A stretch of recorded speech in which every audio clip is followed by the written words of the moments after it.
Unveiling the Taboo, exploring the alarming rise of female perpetrators in male rape cases. Unbelievable tale of violent women in Africa, some of them in Kenya. Believe it or not, there are increased cases of male boda riders in Kenya reporting that they have been raped by females, and in most instances, they are too embarrassed to press charges. Where the male victims have had the courage, attempts to report the crime at police stations have been met with laughter by officers who have refused to take them seriously enough to even record a statement or the crime on the OB book.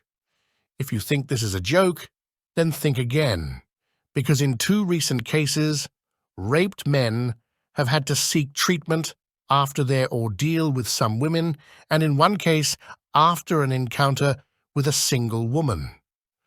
Check out the Kumekucha blog article with that violent encounter that includes a video. One thing is for sure, whatever statistics you see about females raping men will always be greatly understated, for the simple reason that this is not the kind of crime that a man would usually report. It is the kind of thing that they will want to keep a big secret, and that also makes any research into the matter a lot more difficult than usual.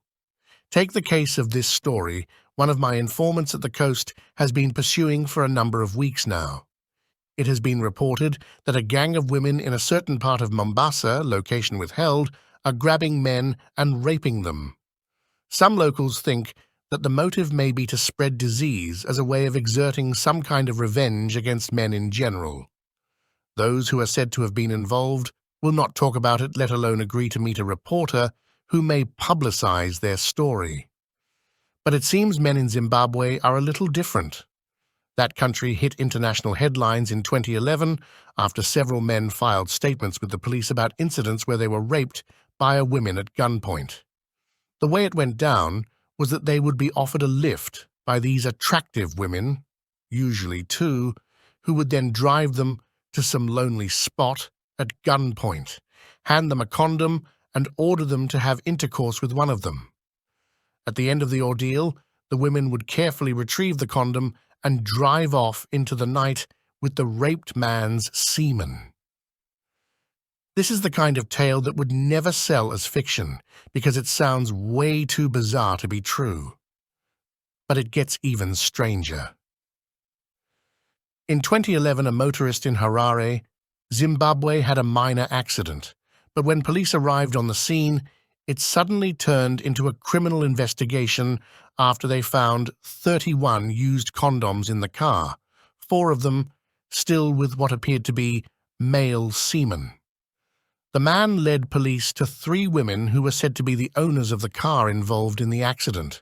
They were Rosemary Chakwizera, 24, Sophie Nhokwara, 26, and Netsai Nhokwara, 24. And police seemed to have had enough evidence because the women were promptly charged. Superstitious locals believed that the motive of the rapes was to collect male sperm for occult rituals that lead to great wealth.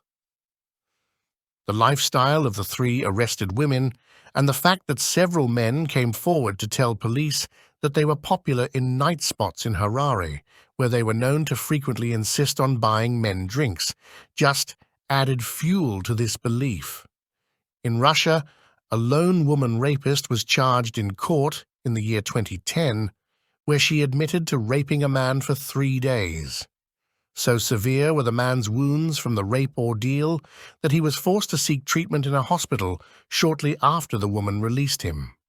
Joke about female rapists at your own peril, and maybe it might not be such a good idea to accept a lift from some beauties in a car who seem to fancy you. You have been warned.